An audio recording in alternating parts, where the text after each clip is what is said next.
Donc, dans cette vidéo, je vous propose de rentrer dans le détail du fonctionnement et donc de nouveau du lien qu'il peut y avoir entre le patrimoine de l'entreprise qui va être inscrit dans son bilan comptable et l'activité de l'entreprise qui va être inscrite dans le compte du résultat suite à son activité qui a été mise sur une période de soit une année, un trimestre, un semestre ou de manière exceptionnelle sur 2 années. Donc, d'un côté, nous avons pour effectuer une activité, des ventes de marchandises ou d'autres produits, donc vente de production si c'est une entreprise industrielle ou vente de marchandises si c'est une entreprise commerciale, qui vont alimenter les produits de l'activité de l'entreprise. L'entreprise vend, elle récupère des sous, elle fait des produits. Okay. Pour réussir à vendre, l'entreprise par contre doit faire face à des dépenses. Ces dépenses vont être mises du côté des charges.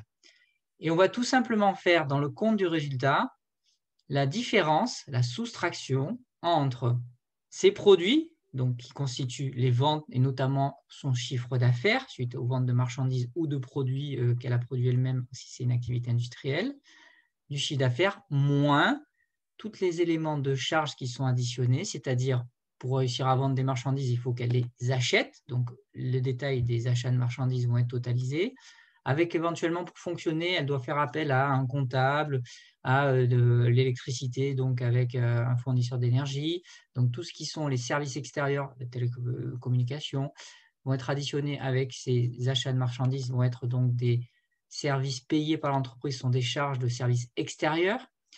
Pour fonctionner, elle peut peut-être avoir besoin de salariés et donc la masse salariale va être intégrée dans ces charges-là et donc ça va être les charges de personnel qui vont être additionnées également. Elle est dans un cadre fiscal, elle doit payer des impôts et des taxes, donc ça va être encore additionné. Tout ce qui est éléments d'amortissement, donc utilisation des machines, constitue également une charge, donc ça va être aussi additionné. Et éventuellement, pour payer son banquier ou d'autres éléments financiers, des charges financières. La totalité de toutes ces charges vont être additionnées et vont être donc soustraites aux ventes. Deux cas de figure.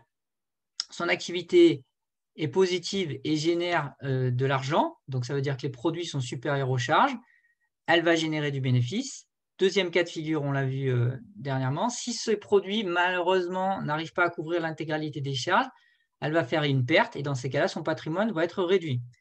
Si elle génère un bénéfice positif, le bénéfice va arriver dans les ressources, puisque c'est une nouvelle ressource suite à une activité d'une année au niveau du passif, une nouvelle ressource additionnée. Donc, le total du bilan comptable du patrimoine de l'entreprise augmente grâce à l'arrivée de ce bénéfice qui provient du compte de résultat. Donc là, on voit bien le lien du fonctionnement de j'ai soustrait mes produits à mes charges qui m'a donné un résultat positif.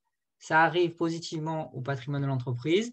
Si c'est négatif, ça réduit d'autant le patrimoine. Mais il y a un autre lien qu'on peut faire, donc on voit qu'ils sont imbriqués de manière très importante, c'est par rapport au stock. C'est-à-dire qu'on avait vu que les ressources de l'entreprise étaient utilisées et employées dans l'actif du bilan, notamment soit pour acquérir des terrains ou des bureaux, mais aussi alimenter des stocks. C'était bien au patrimoine de l'entreprise. Les stocks, elle les utilise ou elle ne les utilise pas. En tous les cas, là, ils sont là. C'est un patrimoine de l'entreprise. Si elle se met à vendre des marchandises qu'elle a achetées, il y a bien une entrée et une sortie de stock. En l'occurrence, quand elle va piocher dans son stock de marchandises pour les vendre, il y a une sortie de marchandises qui va alimenter ces ventes de marchandises auprès d'un client qui va générer du cash et des ressources. D'accord ? Et donc, le patrimoine partie stock employé va diminuer d'autant. Inversement, pour continuer à vendre l'année prochaine, ou là dans le mois qui vient, elle va être obligée d'acheter des marchandises, c'est une charge. Cet achat de marchandises, il y a encore un lien entre les deux documents de compte d'état et bilan comptable, va être une entrée dans les stocks, donc les emplois qu'elle fait de ses sous, donc elle a dépensé de la disponibilité pour acheter des marchandises, payer un fournisseur. Ça va être une entrée de marchandises qui va arriver dans son patrimoine. Et donc, l'achat de marchandises qui est une charge va arriver aussi en entrée de stock qui est au bilan comptable à l'actif en tant qu'emploi de ressources. Tant qu'elle ne vend pas cette marchandise, elle alimente et elle grossit le stock. Voilà. Donc, on a un lien complet entre le bénéfice qui résulte de l'activité d'une entreprise suite à une telle période et aussi au niveau des charges, tous les montants dont elle fait face pour alimenter son patrimoine, soit en stock, va aussi être un lien entre le compte de résultat et le bilan comptable.